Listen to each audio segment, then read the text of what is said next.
এখন প্রশ্ন আসতে পারে, আমি একা তো সম্ভব নয়, আমি একা তো মসজিদ পুরা কমপ্লিট করতে পারবো না।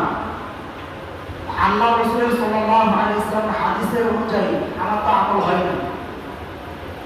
হাদিসের ব্যাখ্যা হচ্ছে কি, যে যার যতটুকু সামর্থ্য আছে ওই সামর্থ্য অনুযায়ী দান করা, এটাকে বলা হচ্ছে মানবারাল্লাহ, যে মসজিদে কি করা, দান করা।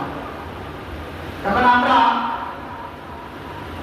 গত সপ্তাহে ধরে কথা বলেছিলাম, আল্লাহ বলেছে ইন্নাল্লাহা আশতারা মিনাল মুমিনিনা আনফুসাহুম বিআমওয়ালিহিম বিআন্না লাহুমুল জান্নাহ, যে আমি কিনে নিয়েছি তোমার জান এবং মাল। আমরা গত সপ্তাহে আলহামদুলিল্লাহ কত জন্য আমরা দান আল্লাহর রাস্তায় দান করেছি, এটা বিক্রি হয়ে গেছে কার কাছে? আল্লাহর কাছে। কিসের বিনিময়ে?